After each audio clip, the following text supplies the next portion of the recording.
Hello once again. Welcome to Tim Gurnian Reads His Blogs. This one's called Zombie World, Closing the Mind. What is it about human beings that centers existence on our lives and actions that fail to achieve mutual benefit to each other? We compete for resources that would be better shared and hoard items that would be more useful given away. In short, human beings take a dim view of the future and choose to focus most acutely on their immediate comfort and needs. The overall result of this is a disassociation from the comfort and needs of people in general. In fact, the more we ignore facts, the less facts we seem to be able to comprehend. Ideology is popular even when there is no possibility that it can be true. For example, communism is still a popular philosophy in Russia, even though it doesn't work in practice. But why should these kind of things be true? Why must human beings believe in anything to start with, especially when the chances of a belief matching reality are almost always next to nothing? It may be that at our core there is a fundamental wrongness to the regular human mode of being human. Chances are, in order to be right and do right, we must be exceptional at eliciting fundamentally good and decent actions from our inner selves. In other words, it is not enough just to be and let instincts denote action. Instead, as human beings, mammals with higher functioning, we must reach beyond natural animal inclinations and grasp something far greater than even the majesty of the physical world has to offer. Unlike other sentient beings on this planet, it is not enough just to be and procreate and fulfill our designed purpose. We must utilize the intangible facilities of our beings to produce moral codes that raise us and others around us above the animal kingdom. Value and respect must be attributed to actions not aligned directly to growth of status, wealth, and power. This should be easy because human beings have the foresight to recognize the benefit of helping those less able and fortunate than themselves. A just society is a happier and safer one after all. However, although this is the objective of some, it is not the sum that is the majority. Sadly, most people function only on a zombie-like level of existence, drifting like a somnambulist from one location to the next, whither the wind might blow, looking for instant gratification of short-term needs only. Not, however, oblivious to the consequences of the actions or truly under the influence of a stronger will, as people such as these protest when given to task, thus inadvertently showing their capacity of higher moral function and also cognitive discernment. No, indeed, human beings willfully blind themselves to the negative, even cataclysmic consequence of their immediate actions in order to both gratify instinctive behavioral protocols and gain power and leverage over others. Basically, most human beings use their higher functioning to do what animals do to a greater and larger degree. Of course, animals have the benefit of being limited to the kinds of chaos they can inflict on each other and the planetary environment. We have no such limits. Consequently, we have consciences to keep us from eliminating ourselves en masse, should we ever gain the ability to do so, which I suppose nuclear weapons represent. But now that we actually have, by dint of killing the very conscience that was inbuilt to save ourselves from ourselves, we can't suddenly switch on our consciences, but we can't suddenly switch our consciences back on to rescue us from the rapacious ambition and greed that enable us to come so far so fast. It may be helpful to look at the pros and cons of human existence, to consider what we have done right and what we have done wrong, and what kind of event would be necessary to correct human behavior for the better once and for all. Firstly, what we've done right.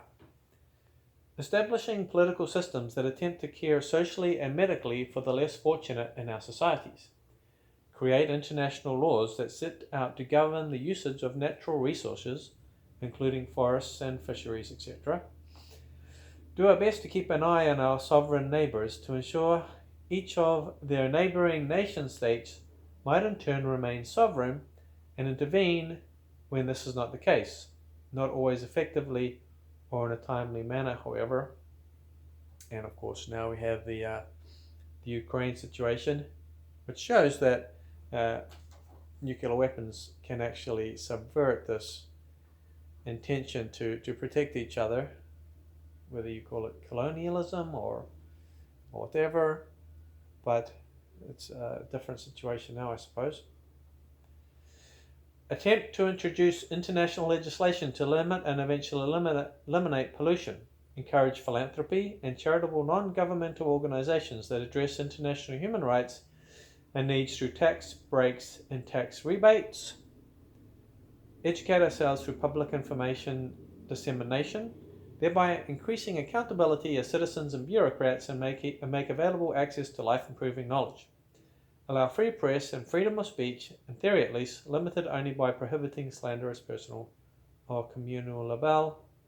And of course, the COVID situation shows what happens when the press is too free and can actually be harnessed by companies to sell products. You can look at COVID as that kind of pirates taking over the media to sell products that are less than effective or safe, or haven't even been tested or shown to be so.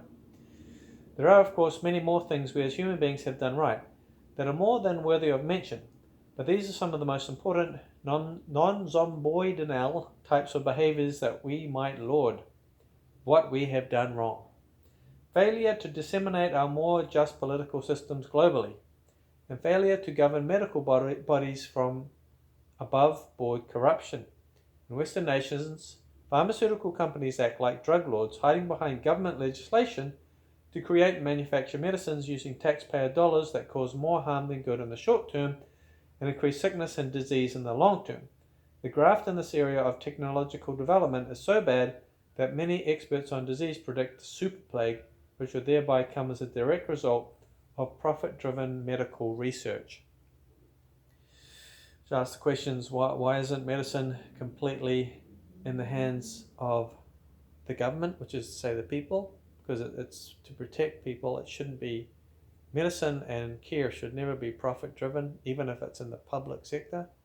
There should be no profits attached to medical research, development, and application and healing to avoid any even possibility of corruption.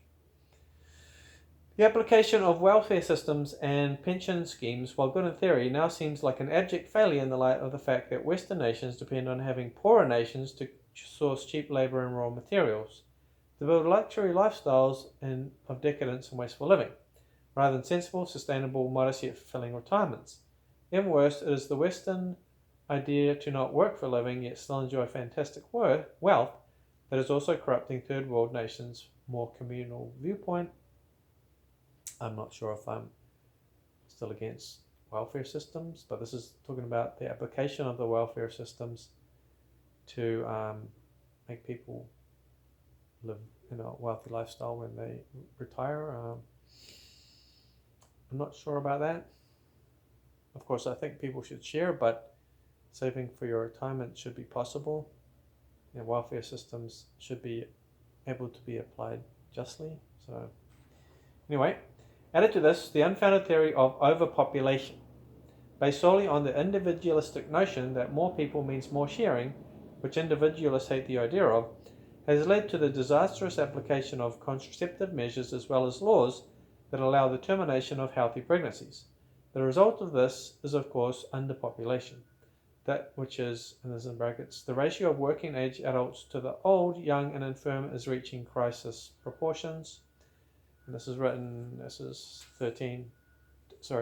12 years ago, so things are getting steadily worse. The situation is already bad enough that it's feasible that in just 20 years, Western-style nations will face functional extinction. So that's 10 years, according to what I thought then. Encouragement of the dissemination of ideologies in government-funded centres of learning that advocate immoral and self-centred lifestyles, to such a degree that society is heading towards collapse through the ethical negligence and unchecked commercial ambition, through the use of unnecessary operations, incompetent and unethical medical practitioners. Vaccination programs are not just redundant but utilize vaccines many times more deadly and toxic than 10 years worth of cigarette smoking in a single dose, and also suck taxpayer money and drag the lifespan of viruses past their normal self-termination dates, which may not even be the case. It may be simply that these viruses, such as chickenpox and measles, only exist in the vaccines, like polio has been shown to. Polio in the last 50 years only comes from vaccines. Could be the same with chickenpox and measles. And if vaccine populations are passing on to non-vaccine populations, then that's at least represents the natural process of the vaccine, which eventually will end the vaccine, same as the bubonic plague. But bubonic plague doesn't exist now because these diseases have a natural lifespan, and once they're gone, they don't pose a threat to humanity in general, which begs the question, why have vaccines at all? The creation and dissemination of farcical mythology masquerading as scientific theory, the sole objective of which is to justify hedonistic or unethical lifestyles through public institutions of learning, not representing the majority belief that God created the universe and everything in it. The widespread propaganda of the Western ideal of the working woman at the expense of all future generations through the use of synthetic formula milk, primary cause along with fast food of the current obesity pandemic, quite possibly, and daycare centres which categorically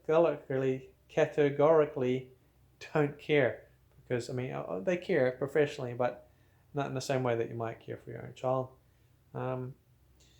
Nothing against women working. Bible talks about the woman that buys a field and so on and manages household affairs.